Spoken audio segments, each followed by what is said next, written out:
A complete turnaround coming through on the markets, and one would assume that it's not entirely unexpected, that the market shouldn't have expected anything less, with just so many problems still lingering in the background and that are certainly not going to dissipate overnight. Absolutely. I think that we're seeing it not just in South Africa. World markets have all come back a little bit, but they've had a heck of a good run in the last 1 to 2 weeks, and it's almost been a straight recovery, 7 days in a row. That's pretty good going, and I think just technically we've hit some technical resistance levels, and I think we need a little bit of a pullback to establish reasonable levels again. Of course, there has been huge volatility, and that just says the danger level is really quite high at the moment. With the volatility levels sitting where they are and pictures just seeming to change on the market scene overnight, what's your approach, Ian, right now to the markets? How should investors be playing this game? Well, I think that one should adopt a wait-and-see attitude. By that, I don't mean sell out and just panic. This is too soon to panic, by all means. I think it's a time to conserve cash, to wait for a correction, and then to look at new investment opportunities at that stage. Taking a look at some of the top performers today, I highlighted earlier in the introduction to the show that we've got gold miners sitting at the top of the top 40 today, and that coming somewhat of a surprise to the markets, given the fact that we've got that gold price holding steady and the rand holding relatively firm. The rand holding pretty strong, yes, I agree that. And that normally is a bit of a negative impact on the gold mines. But I think, the bullion price itself, 1,515 or thereabouts, that's a pretty good recovery just since this week, 1,485 to 1,515. Maybe not a huge percentage. But what it says is that World Investors Fear Index, that's what this reflects. And it just shows the lack of confidence in paper-based currencies like the dollar, just an acknowledgement of the difficulties that the whole Euro system is facing, and the potential threats to the banking sector there. I think that this just says that there is a stand back, and let's not go rushing into hard assets just yet.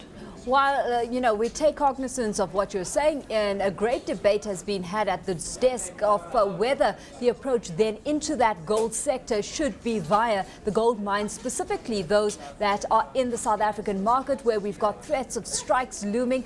Surely a safer approach to getting exposure to that gold price would be directly into gold. I think so too. Of course, if one has the ability for geographic distribution of one's assets, then I think that would be an alternative to consider.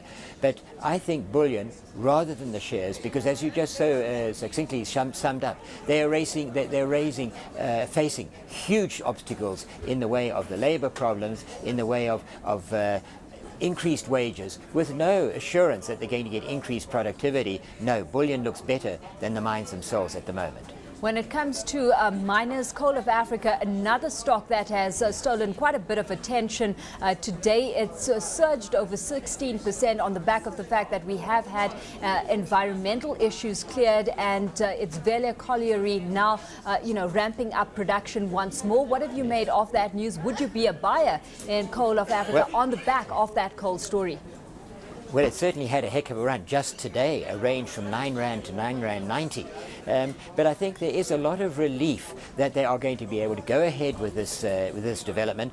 Apparently, they have given assurances that the potential environmental impact will be kept to a minimum. Well, one hopes that will be so, and that those assurances will mean restoring the environment to its original condition. That's a difficult, expensive business, and I'd want to know the extent of that before rushing into the shares themselves.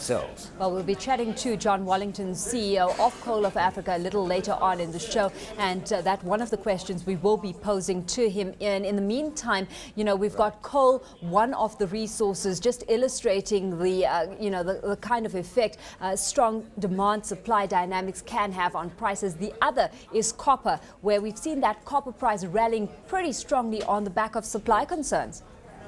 Yes, absolutely. You know, I think it's all that the copper price, sorry, is due to the very difficult weather conditions in Chile. Apparently, production has been stopped at one of their major mines by up to 40%. Now, that's going to have a big impact on supply, and I think one doesn't know how long it's going to take to clean it all up again. And that's the problem with these big open cast mines. They do face these weather difficulties and interruptions, and so they could carry on for a while. And therein lying the appeal of a company like Metarex. We saw that initial bid being made by Brazilian Velle, and now Chinese Zhenzhuan just trumping that bid by 22%. What have you made of that? Would you be a buyer in Metarex at this stage of the game, where there's still debate on whether or not we're going to see a bidding war ensue?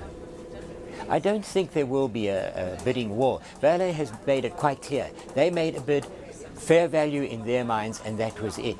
I think that the Chinese have come along and said, we believe we can extract value at a quicker rate, and I think it just goes to show the ability that they have, hopefully in partnership with South Africans. We have the expertise in mining. We have the expertise in putting the financial deals together, and I think that it may just be something to consider. If they don't get full control, to stay with the company, not necessarily to buy into it now, but once an existing shareholder, to stay with it, because I think it probably has a big potential in the medium term.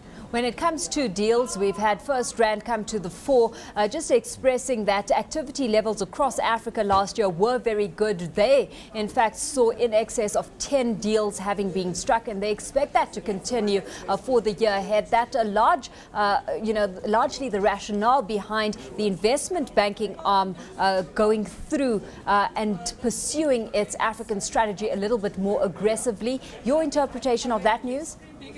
Oh, I think it's a very positive. I think it's a positive thing. It's the right way to go.